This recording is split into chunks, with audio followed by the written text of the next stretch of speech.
4 o'clock in the morning, you can get a pizza. You know, in South Africa, 4 o'clock, everybody's sleeping. 8 o'clock, the TV, you see like the lines, nothing. But in New York, man, I remember I was watching TV like 24 hours, reruns or whatever. I mean, but it was the greatest experience. I mean, well, I pray every day. I said, God, really, God gave me this chance. Now I'm in New York, the place that I dream about coming, listening to the great music. And I wanted to come to America and look at the plane flying over and say, man, please, can you come down and take me? You know, but now I'm here. So what do I do with this?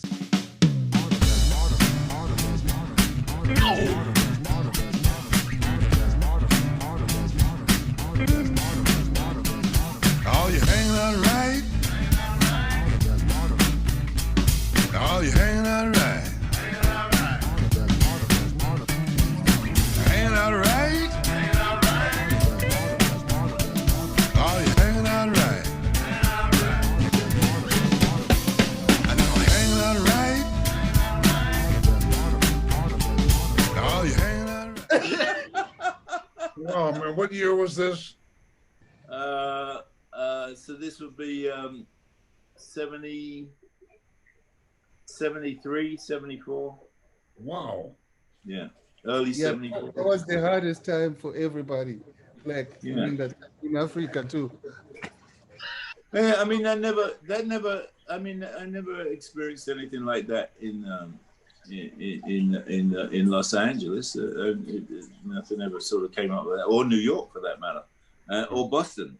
And that was basically what my experience had been, other than driving across, and that was sort of like I was sort of like insulated in the band. Sort of, we never really had much contact with anybody.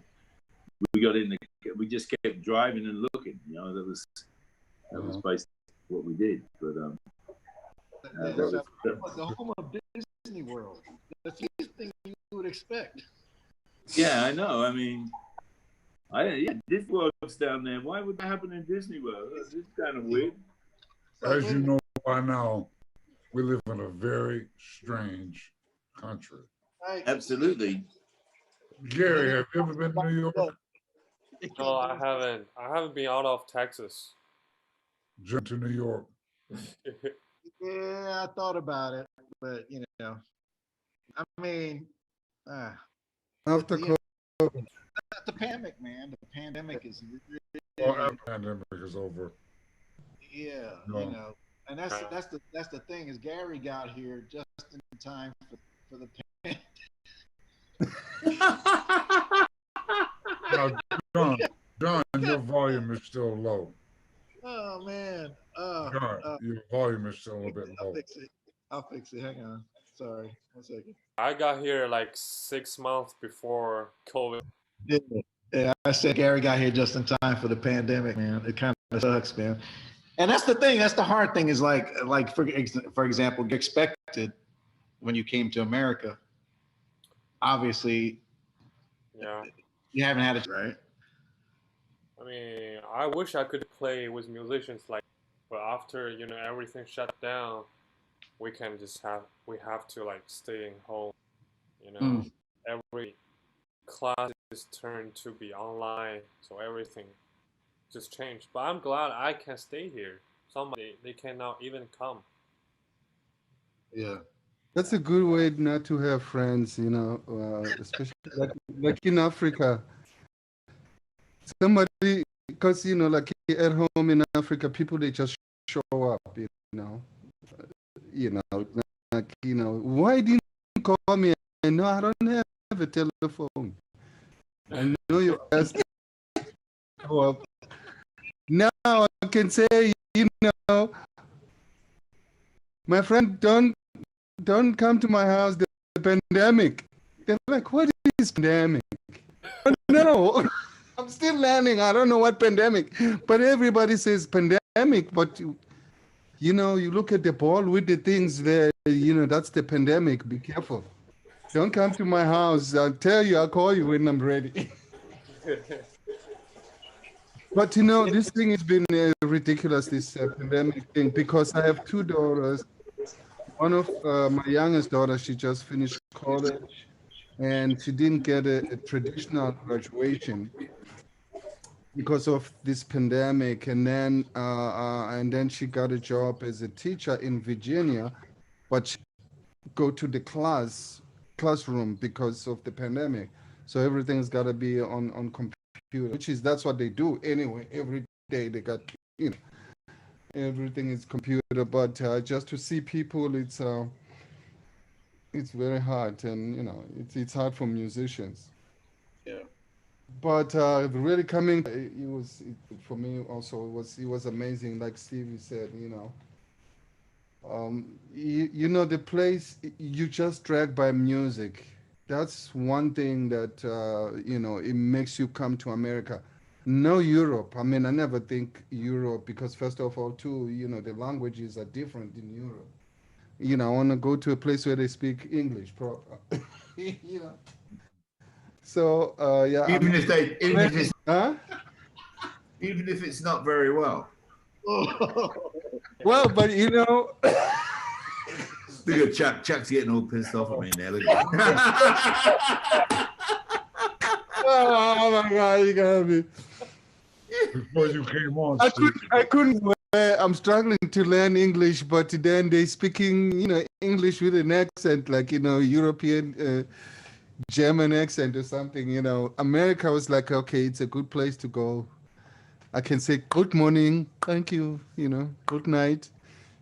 I can add a little clicking, You can't do that. Not until I do that when the bill collector, they call me, and then I say, good morning. They hang up. What did we call God Must Be Crazy House or something?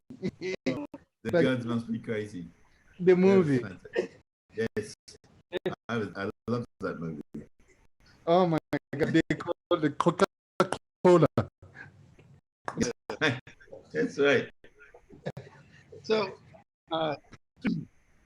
so here's a question for all of our three.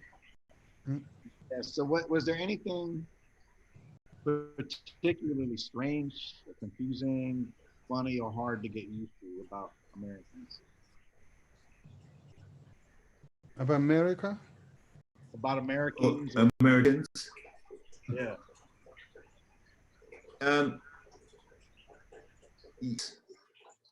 I always had a problem with the way you say herb. What? Herbs. You say herbs.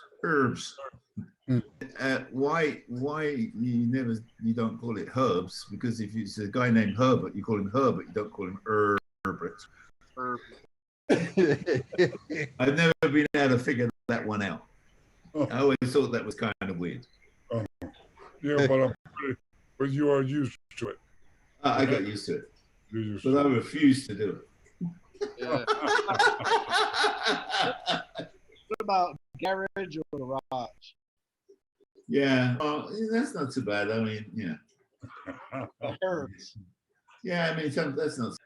It's like you drop a whole. Well, yeah. I mean, it's like you substitute a whole You make it URBS instead of HERBS. Yeah. It was funny. One thing I noticed between British and Americans is British people know how to cue. Oh, absolutely. Americans don't know how to cue. Funny now with this pandemic, aren't you? Huh? That's another good thing. Nicely. Stand apart, not too close to somebody. Stand there in line. Wait your turn. Yeah. What about you, Gary? You haven't said much. Is there anything weird that you had to get used to about Americans? Different? Yeah, I would say probably the food. I just don't like people like burgers because like. Have you seen what you eat in China? Like so I can show you photographs of what you eat in China. So what I want That's weird. It's just I don't know what's a burger and a sandwich. So every time I go to like chicken and a chicken burger, they be like, chicken burger. I said I eat every day. Oh, do you mean chicken sandwich? Right. Yeah, maybe. So I was like, what? And then I Google it, and then I realized, okay, burger. I got a solution for you. Okay. Don't eat shit food. Don't go Chick-fil-A. Shit food. That's a good idea. That's right. Stop eating that stuff. It's not good. You can knock one up. You can knock up whatever you want. Call it whatever you want. Make it yourself in 5 minutes. Quicker than it will take to go there, be in the queue and everything. You just go to the supermarket, buy some supplies, and then make your own sandwich, burger, whatever. Call it whatever you want to call it. Okay. But let's get back to what you eat in China. Because I went to this place, I saw the stuff that you eat in China. You eat some weird grubs and scorpions, and it was I actually turned around to this Chinese woman that was standing next to me, and I'm standing there looking at all these scorpions on a skewer, and they're moving, they're all alive, Yes. And I turned around and I looked at this Chinese woman, and I said, do you eat that stuff? And she went, oh, no. Yeah, we eat everything. Everything. Well, you have to. There's a whole bunch of it there. A lot of people. That's a lot of people to feed. I don't know, but for me, a lot of people, they eat insects. They eat dog. They eat rabbit. Any animals they eat. All animals they eat. Really? They eat dogs there? What? They eat dogs there? They eat dogs? But they eat that. How much could I get for a French bulldog? But yeah, basically we just eat everything. You know what I got in here? Look, I gotta show you this. I'll show you on the other screen. Because this is mine. Can you see those in there? Oh, there they are. See them? What is that? Turtles. Turtles? Yeah. We eat that. Yeah, we eat it. You need that. You need that in the flash, wouldn't you? They're big plump ones. See, look at that. We eat it. Look at them. Look. There's two of them in there. Well, one of them's up there sunbathing. But they were this big when I bought them, and now they're like this. They're like this big. They're really big. And I got two rabbits. And I got a French bulldog. You're not gonna go hungry, Steve. No. So if anything, I ever get hungry, the first thing that's going to go is then turtles. So I need a good recipe from China, how to cook the turtles. And then the second thing to go is going to be the rabbits. And then the dog. And finally the girlfriend. Eat everything. Well, I get hungry. I've got to survive, right? So this has gotten really weird. What was the hardest thing to get used to about America? For me? Yeah. Not the food. No, the food, for me, everything was so good in America. Because, in Africa, you're very limited in terms of food. So when you get food, you go, I don't care what it is, as long as it tastes good. And then, we came to New York and everything was open. 4 o'clock in the morning, you can buy pizza, you can buy Carnegie, the Carnegie Daily sandwich. Woo! I mean, like, it was unbelievable. It was unbelievable. But Now you got me craving a the pastrami. that's a strange thing in America. The weather is very strange. I mean, like, I remember 1993, I settled, met my wife, we got married, and then I was depressed. I was sleeping all the time. When it snows, then I go to sleep. They call me a grumpy man, and I didn't even know what that means. And I called my people in Africa, my friend, you won't believe, it's like I'm in the freezer. It's crazy. You don't even see the cars going, you don't see the people. I mean, like, it was unbelievable. And then I had a daughter, 1996, during the blizzard. Oh wow. Man, it was unbelievable. I missed so home so bad, and I couldn't even have anybody to click on because all my clicking people, they're in South Africa, so I can speak their language. Now I go to like a park and talk to myself, I'm a kind of That's a good one. And when I was doing that in Prospect Park, somebody turned around as I was talking to myself, just clicking to keep the clicking going. And then this lady told the cop, the New York police guy, and the cop comes to me and says, excuse me, you okay? And I said, yeah, I'm okay. The lady, she said, you were saying something and, your sound, your voice is what's going on. And I said, no, I was talking to myself. I'm from South Africa. I miss my language. So I was saying good morning to me and say, I miss my home. I'm a kind of the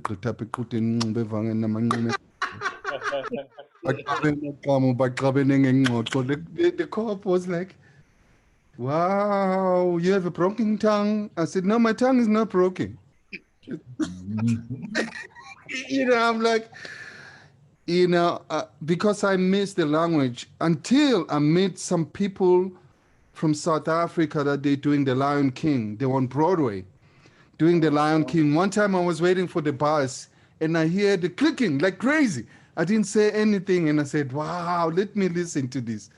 They click after they almost getting on the bus, and then I say something in Zulu. They stop getting on the bus. They hug me. Hey, my brother. Then we start clicking. Oh man. Wow, it's interesting. Now, my next question was to all of you about what do you do to stay connected to home or to your identity? Chuck, it looked like you were about to say something too. I thought I was going to hear what Steve was. What did you say? Uncomfortable? Or was what you asked Bakithi? What was the most? Things to get used to. Oh. I got to tell you that that was kind of strange too, because I'd lived in France for 3 years, and then before my first trip to the United States, and I'd lived in Italy for 3 years before that. So I had to learn.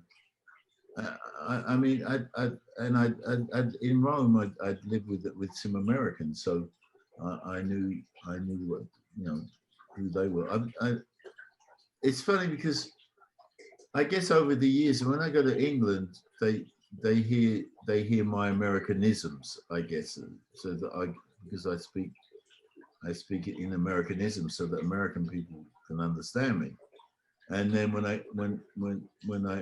I come back here from England after hanging out with my because my clickers are Cockneys, from the East End of London. So we hang out together and we start talking our slang, and then I come back here and I'm a little, I guess maybe my accent might be a little bit thicker.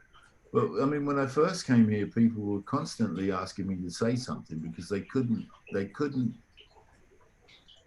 put my accent together with the black man's face. That was, you know, I mean, I guess it would be easy if you see somebody with an African accent to speak, but when you see somebody, a black man with an English accent, it would just drive them crazy. And so it got me out of a lot of trouble. That was got me into some trouble too. With girls, got me in a lot of trouble with girls. But that was another thing that was shocking for us when we were in England with the Graceland, rehearsing for about, I think, maybe 4 or 5 months. yeah, But we see the black people, but you know, they speak different, you know, and and I'm like, I don't understand. England, I thought it was for English people, but now we see the black people and we speak the language, the Zulu, and then they don't respond. And I'm like, you know, it was a little different, but we got used to it as we, you know, there every day. And but like I was telling everyone earlier about when we rehearse in England, I had a bass technician that I could never understand the guy. I mean, like when he talked to me, I walk away because I just could not understand what he's saying. You know, Where was he from? Where was he from? He was from England. Okay. He was from what England. part of England? Huh? Do you know what part of England he was from? I think probably between Scotland or in England. It sounds like Newcastle. I don't understand what they say up in Newcastle either. Like, you know, we want That's what they sound like. we were on tour with Paul and Sting, and then sometimes I'll talk to Sting because sometimes there's some songs that we play both bass and, you know, we exchange solos. But he'll talk to me about it, and then I'm like, oh man, I don't understand. You know, but I wouldn't tell him that I don't understand.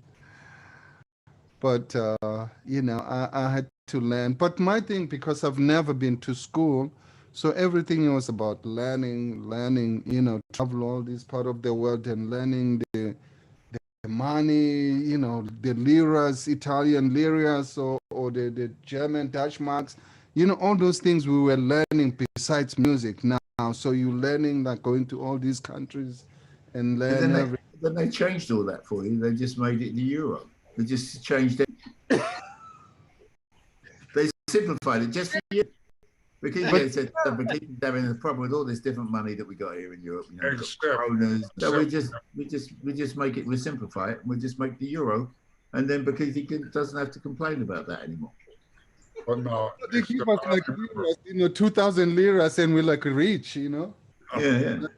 I remember being in London, and I had euro, and I went to 2 establishments around the Scots. They refused to take my euro. Right, they take pounds in England. I had to go and get a cup. Yeah, they didn't take euros in England because England decided that they didn't want Germany being in charge of their money, because the sort of central bank was Germany, and we still haven't got over the World War II yet. So we decided they decided in England to keep the pound and not go with the euro. Well, John, how are we doing? You're doing good. I mean, Garry never didn't get a chance to answer that question about what do you do to kind of stay connected to China. Sorry, pardon? What do you do to kind of stay like you feeling connected to home? Besides cooking food, WeChat. How do you stay connected to your family? Oh, yeah. Okay. I just, you know, I just use social media, like, you know, the one app we call WeChat. That's how we. Yeah, they use that a lot there, right, in China. Yes. In Southeast Asia, they use WeChat a lot. Yeah, because right now WhatsApp. right here I can't really phone call them, so the only way is just WeChat call. You know, it's pretty much the same. So yeah. Do you have a lot of friends from? Are there a lot of Chinese students at UNT? I don't know. I think UNT they were not. UNT doesn't have a lot of Chinese students. It's about. I would say it's about 300 in total.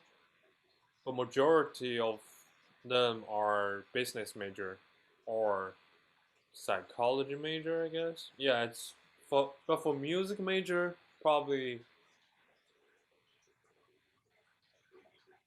80 students, but 65 are classical major.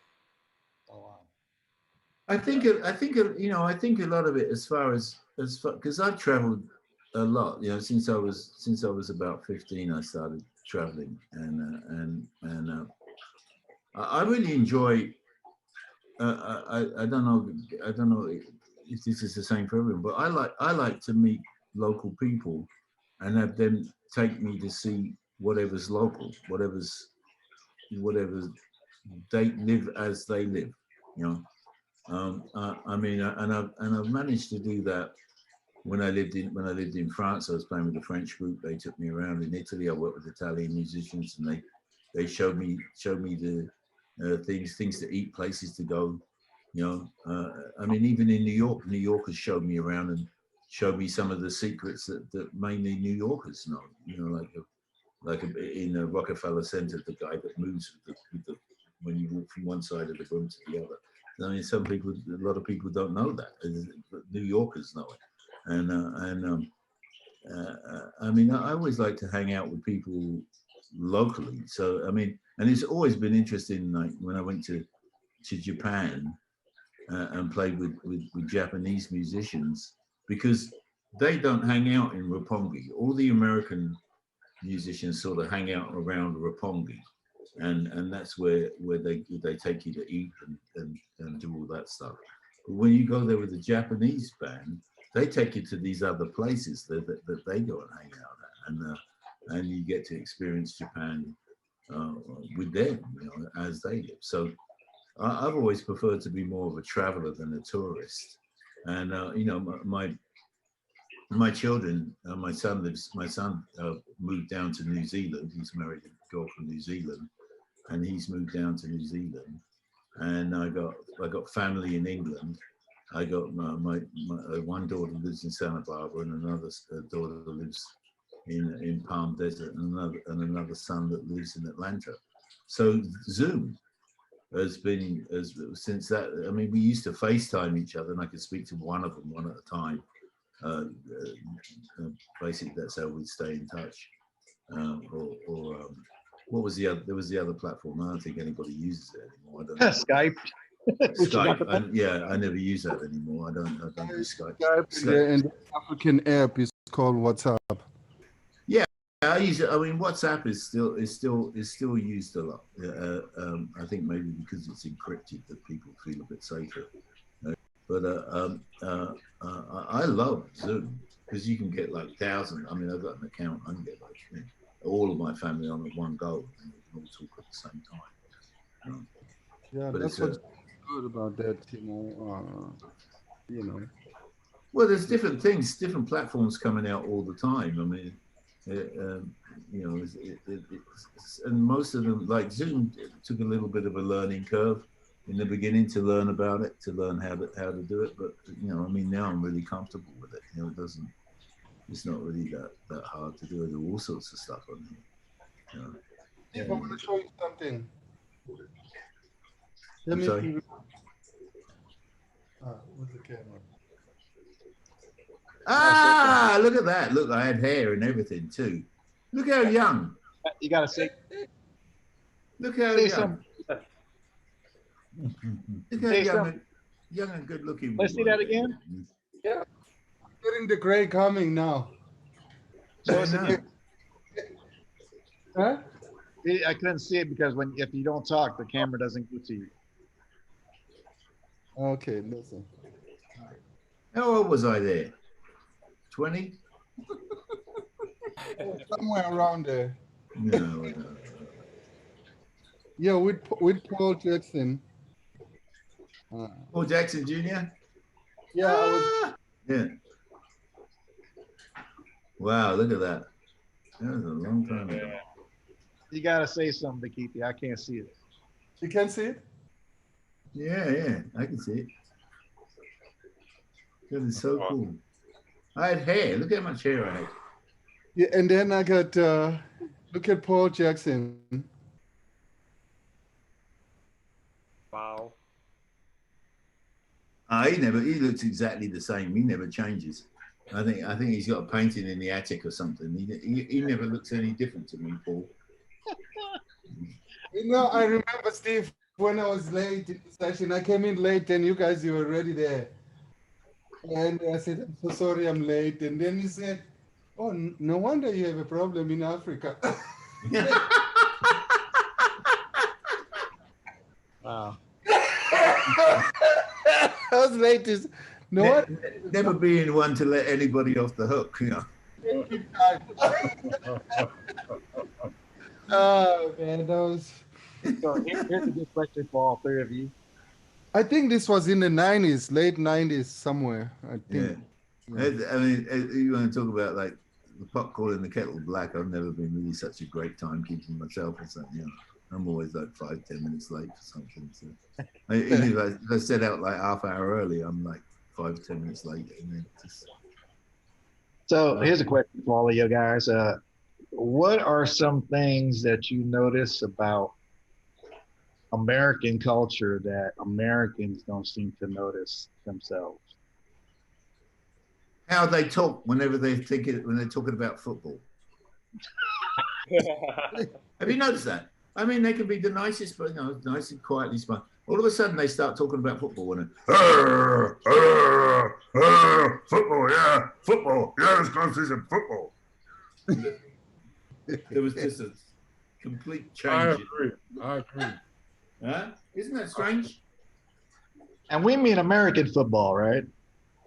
Yeah, exactly. As soon as you start talking about American football, then your whole voice changes. It gets that football.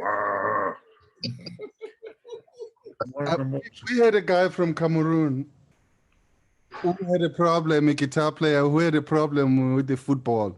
He's like, my friend, they call American football, but they use the hands. What kind of football is that? I know, exactly.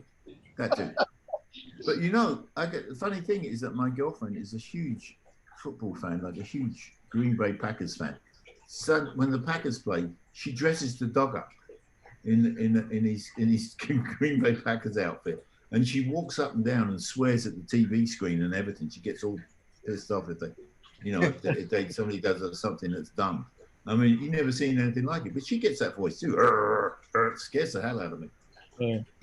One of the scariest moments in my life. I went to London.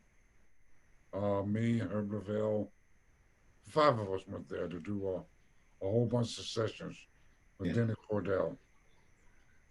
And I stayed in Denny's flat for maybe 3 of the nights. And he took me to a soccer game at Wembley Stadium. I was a nervous wreck for the next 3 days. And I'm talking about on the train ride, on the ride back to the apartment, the flat, I was scared to death. People were just crazy. And at the stadium, fights were all over the place. Yeah, of course. I've seen 2 guys in a football game. Like they start fighting with each other, and then the police show up, and then they put their arms around each other. You know, got black eyes and blood and stuff everywhere. And we're just dancing. You know, we're having a good time, nothing. And then the police are leaving, and they'll be back at each other again, fighting. It's the funniest thing. Oh yeah. What about you? What about you, Bakithi? Have you noticed anything about American culture that Americans? Man, American culture. When I met my wife, and she invited to a house to see my brother-in-law and then the family-in-laws and my mother-in-law.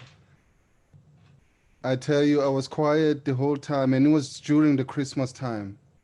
I was quiet because I was never been in America, in an American family for Christmas, and I couldn't communicate. And the mother, my wife's mother, she's from Virginia, really typical English. I mean, we could not understand each other, you know. And but the only time we understand each other is the food, because we will cook the southern food like pig feet, you know, the chicken feet, and you know, like the traditional, the old stuff. And I said, oh, that's like my home food.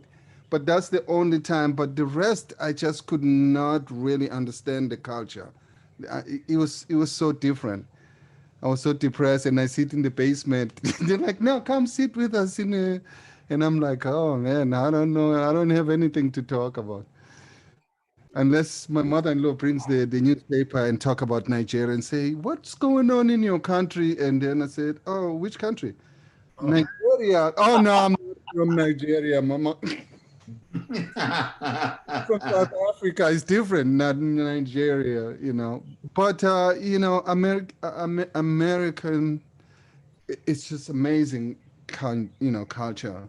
You know, everything is so different, and it's so easy to adopt because it's so free. Like you can guess, you know, without any problem. You know, like I remember when we first landed in New York, like, and I was waiting at the light, and this guy was like guessing, and he's a big guy, like a 7 foot or something. And he's like guessing, he's mad. And then I'm so scared, like, oh my God, I hope this guy doesn't shoot me. But you just learn because, especially in New York, you know, some other cities are different. Like Los Angeles, for me, I mean, I don't know, I cannot live in LA. It's too big. New York at least is good. You can, you know, jump on the train. Texas, I don't know. I cannot live in Texas. It's the accent is different, and it's, you know, it's a whole different state. You know, but now I'm in Pennsylvania, which is it's a whole different state too. Very important one in politics, though. But What part of Pennsylvania? I'm in Bethlehem, between Easton and Allentown, Yeah. Yeah. by the steel stand. You know where the steel company was. Wow. It's a You know, amazing state. culturally, there's a very strange thing that happens in America because the national sports pastime is basketball, right? Yeah, I mean, baseball. baseball. And I was taken by a friend of mine to a Dodgers game, and it was funny because nobody watched the game. I mean, there was a few people that were watching the game. Everybody else was eating and talking, and and then Well, if you want to watch they the had game, to be home and turn on the TV. right, exactly. I mean, and then it was like they had to be encouraged to make noise. And you know, having been to a, as you say in America, soccer game, you know that they sing and they shout stuff all the time. You don't have to encourage them to do anything, and they're all focused completely on the game.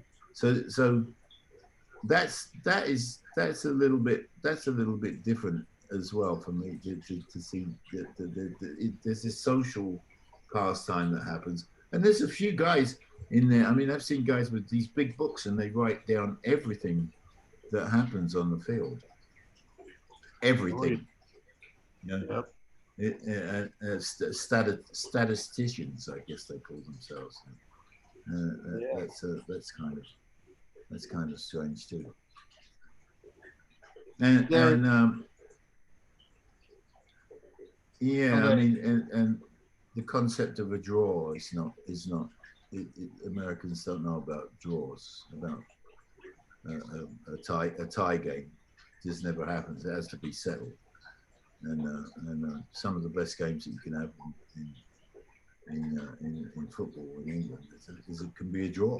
You know.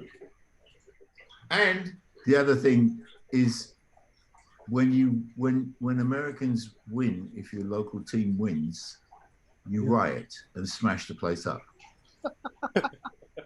Right? In England, we only do that if our local team loses, and they got to lose pretty badly to do that too. Right. Do you have a favorite UK soccer team?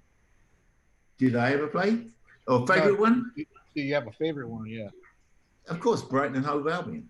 It's my home team, my local team. Premier League. They've been up there for 2 years now, hanging on by the fingertips. They drew with Liverpool this weekend. They had a draw. They tied with Liverpool, 1-1. You know, my favorite team in They were England. league champions. We drew with them. They should have killed us. My main team is Manchester. Manchester United. Oh my God, they play very well. Arsenal. Arsenal. Oh yeah, Arsenal is good. Oh, We beat Arsenal. yeah, you did. Yeah, 2-1. We beat them. Yeah. Gary, you haven't said nothing. I gotta let you jump in there. So what? What's your favorite football team? Me, I don't watch football, but only one football game, only one soccer game I win is Manchester. Ah, see? Yeah, because I was staying in the UK for like 6 months, 10 months. Yeah. Oh, okay. We're in England. Leeds. All right, yo. Leeds? Dang, my volume keeps cutting down. So I guess we gotta let you guys go, man. It's been over an hour here. But so quick, what do you see on the horizon? You know, like during or after? What do you guys got coming up? What really cool things are you doing? Yeah. Who's first? You can go first. I see you working on your aerophone. Oh, yeah. You want to hear this? I don't know if I can play this. Yeah, I have a new single that just came out. It's called Electric Flow. If you go to my website is Bakithi Kumalo bass.com.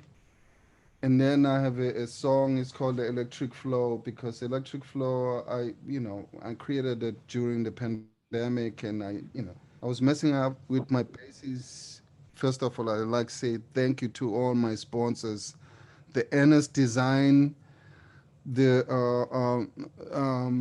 Kissel bass guitar, and then also Phil Jones bass amps, and also Cordial Cable Pro from Germany, Cordial Cable.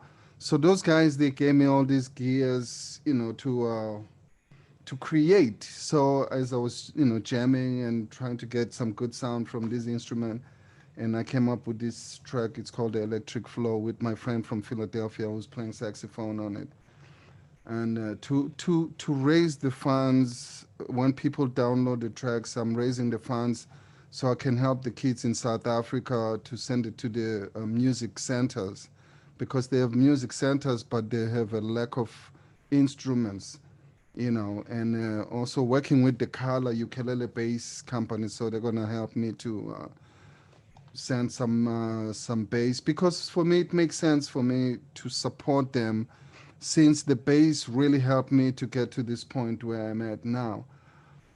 So to come back at home with the bass, I'm like a Nelson Mandela in the music, because Mandela was in prison for us. So I just went to visit the world. So now I can come back to the kids and say, look, drugs don't make you a better person. Drinking doesn't make you a better person. Music will make you a better person, and also will help you with your, everything that you need. So that album is for that. But the whole record is called What You See Is What You Hear.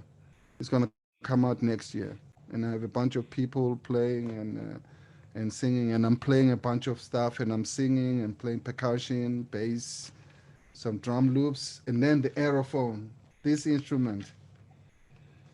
And who manufactures that? This is from Roland. Yeah. Yeah, Roland, and it's got a lot of sound.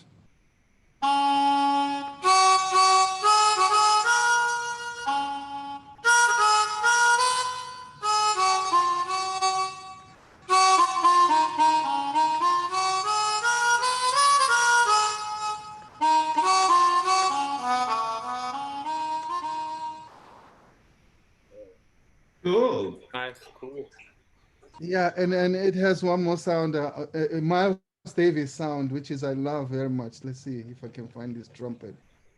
Oh, and then I got this. Gary might know this.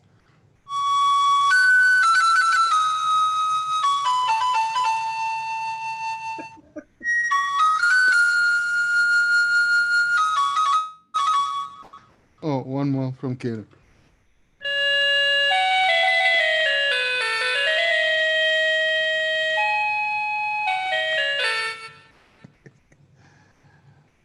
Mm.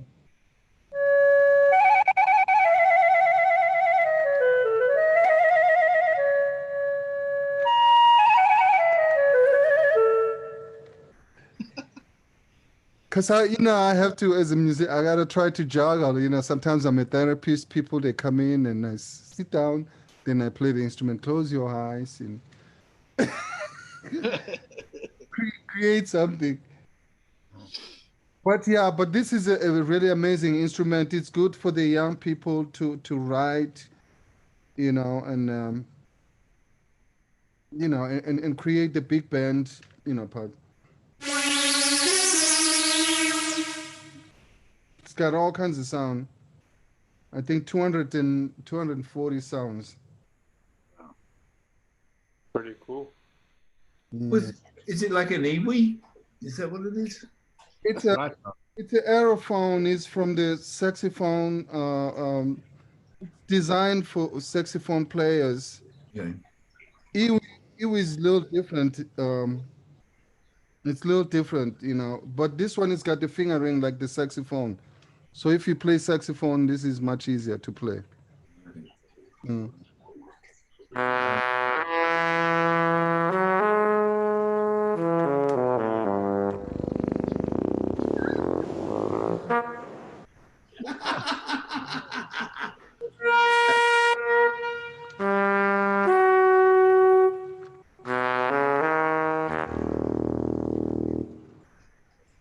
It can go very low, flugelhorn.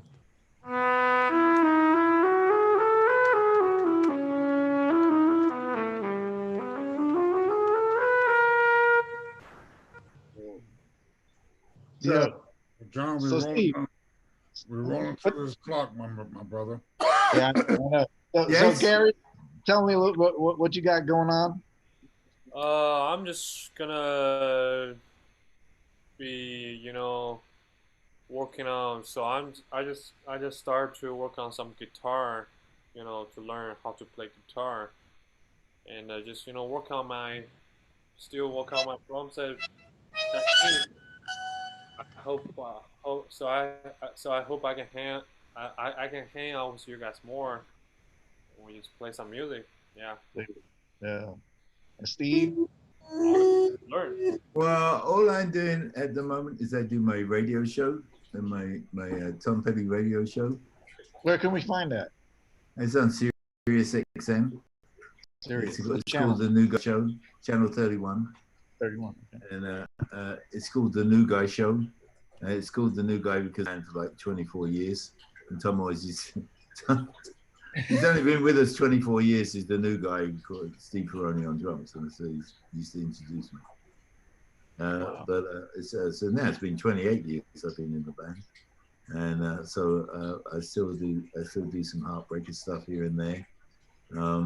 I got my own studio. I've been working on an album for about 15 years now, and I've decided to do a little push and see if I can't get it finished. And that's going very well.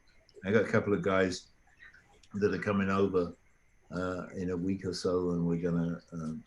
I got the studio kind of set up so that the keyboard player is 6 feet away from the drums, and I can stay 6 feet away from the bass player. And I got an upright bass, and I got my little jazz kit. And tonight I'm going to be sorting out, just swinging some microphones around and re-micing up my main kit that I do sessions with at my house for people. And people still ask me to do sessions, and I think, I mean, the next gig that I got booked is not until June to go and actually sort of fill in for Mike Campbell's band, the Dirty Knobs. But whether that's going to happen or not, I don't know. With the way that this COVID is going at the moment, I don't know. I don't know where we're going to be. I mean, I mean, from the beginning, I've probably been like one of the on the pessimistic side that we weren't going to get out of this until the fall of next year, before we could actually maybe start working with some semblance of normalcy. I hope it's before that, but I very much doubt it. I don't think so. I'm not really I'm just gonna do what I'm doing now and do a little work in my studio and do a little session here and there and work on my album, sit in my backyard. And I deal a lot with people that are in recovery from drugs and alcohol. And so it's given me a bit more time to deal with that. I can do some charity work. I can do some other stuff like that. And I get to do podcasts like this and get to hang out with Chap Rainey. Yeah, I got to say, Chap, you've been my hero for years and years and years. And you remember when when we came through Dallas and I took you to meet Ron Blair, the bass player with the Heartbreakers. Man, he was just blown away. He's like a huge fan. He could barely speak when he met Chap. Big massive brownie points for introducing. And he sat there and I think he was talking to you about inner city blues and the number of different bass parts that you put on that, the intricacy that you use on in crafting that bass part. And lots of other bass parts, and even the stuff that you didn't craft, where you just sort of played. For me, there's always been two schools of bass playing, and both of them are equally valid. One of them was Benny Benjamin, and the other one was the school of Chuck Rainey. Both of them equally valid. Both of them. I'm really happy that you asked me to do this. I could sit here and have a chance to heap accolades upon him. And he's probably blushing. He's sitting there like, man, he's talking too much about me. I'm going to heap a whole bunch of love on you, Chuck, and thank you so much for the great experience. I listened to you when I was learning how to play, and I played along with you. And I can't thank you enough for what you taught me over the years. And it's a privilege for me to be able to call you friend. Well, Stephen, I tell you something. Thank you very much. And I am blushing, But ever the first day I met you at Atlantic Records, I knew we'd be friends, and that was 40 years ago. I know. You're getting older. Yeah. You're getting older. But I love you dearly, and I'm very glad that you joined us. Very glad, my man. I'll be glad when the COVID's over, so I can give you Come on. And I thank Chuck for all the lessons, the directions. You made me a better player in South Africa by listening to your bass playing and most other bass players, just to approach the song instead of being hectic and get fired for overplaying. Play simple, have a better tone, a good tone, and I tried to learn the stuff that you were doing, the double stops. It took me years. I mean, I said, did Chuck Rain overdub the bass or something? But when I saw you play, and I was like, oh wow, that's unbelievable. But thank you for everything, sir, and I'm just so grateful and honored to talk to you. Thank you so much. My pleasure. John and I both have talked about you and Stephen for a long time and doing something like this. By the way, the last time you were here in Dallas, you took a solo on, can't think of the song. I think it was Diamonds on the Shoes. Oh, Diamonds, the one I was playing the fretless, yeah. And the only thing wrong with your solo was that it wasn't long enough. It was only like wow. 4 minutes. Bakithi started sweating there, though. Jesus, what's he gonna say? But it wasn't long enough. It's almost yeah. It's almost sounded. You almost gave Bakithi. You almost gave him a heart attack there, Chuck. When Stanley Clarke said when we did Anthony Jackson's birthday, and Stan is like, he says to Anthony Jackson, you know, you one of the hell of a guy who can play a lot of wrong note and get away with it.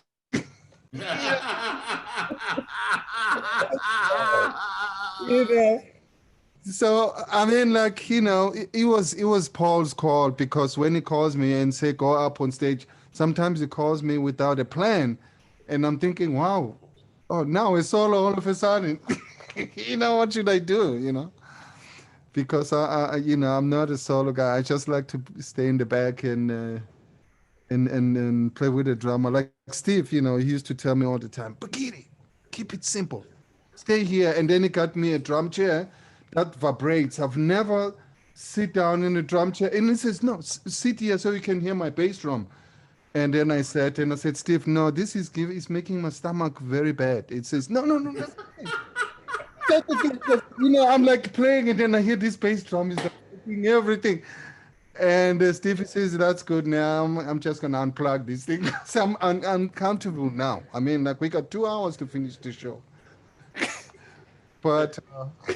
Guys, thank you so very, very much, because that makes me feel good. You know, like I retired the first of this year, and in talking to people like you, and we've talked to about 10 people since February. You know, I'm not gonna put my bass down. I'm gonna pick it up. No, there you go. Please, you know, also your education continues, even if you're not there physically and teach, but people, they're listening to what you have done and still trying to figure out what you did. And, you know, and I still cannot wait to take you to South Africa. Hopefully when we get a good opportunity to take you to South Africa. You've been promising me that for the last No, it's gonna happen. Now, after this pandemic, I promise. I'm gonna make that happen. I send them the CD. I'm gonna follow up again with the radio station, and then if they want to talk to you, you know, interview. But they have the CD. A lot of things take time, and all I have is time. You know, so like my brother, I'm just waiting. No rush.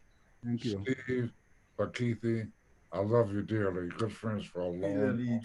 Yeah, absolutely. Gary, it's a pleasure to meet you. Finally, I've heard so much about you. My pleasure to meet you. From Mr. Lee and from Jane and from Jean. You know, so I know you got it going on. 5-time champion. You got something happening. That's all right.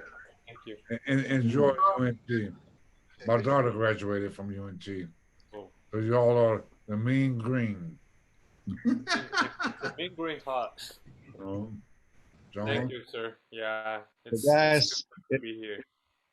It's been a real pleasure having all of you. An honor. I'm so glad we got to hang right.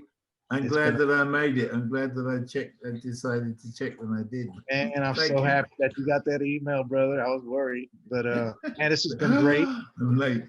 And we'll be I'll letting you know when we're gonna release this thing, so you can watch it back and thank you. Like your friends. But it's been amazing. Beautiful. Thank you guys. Thank you, John. Thank you, Gary. Thank you. I'm a huge fan of all of y'all. So for me, it's Steve, say goodbye to Nipsey for us. yeah. And there he is. Yeah, man. All right, guys. I'll see you soon. Thank Have you. a great Bye. day. Stay safe. Wear your mask. You know, wash your hands. You know, all that stuff. God And, bless you. Yeah, be Let's careful. talk to Be you. cool. I hope I see you guys soon. I hope at the NAMM show we have a nice reunion. I'm not going to any more NAMs. Yeah, I'm gonna drag you. I'm gonna take you. Not next year, Chuck. The year after, you'll be dying to go. Year after this, you'll be like, I need to get some glory. Yeah, you're right. You're right. All right, guys. I'll speak to you soon. All Bye right. bye. Good night, y'all. We'll Bye. talk to you. Good night. soon. Thank you.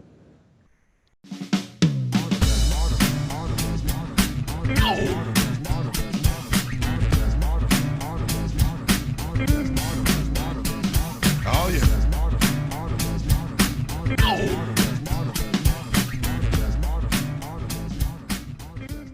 Hey everyone, my name is Jerry Robert and I'm the publisher at Black Card Books, and I'm telling you, We have just published this book, The Tune of Success, Unmasking Your Genius, by two musical geniuses who have played bass and played drums and contributed to a lot of different albums, playing with Steely Dan, Quincy Jones, Aretha Franklin.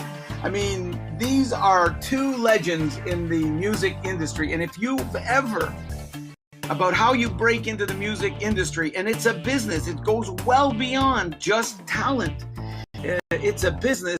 This book will help you do it. And there's no book like it. And that's why we at Blackheart Books could not be happier to have published this book. And if you are interested, or you know somebody who's interested in the music business, get yourself a copy and get them a copy right away. Guys, we are all excited about this. We know this is going to become an international bestseller, and it's going to help a lot of people go to the next level in the music business.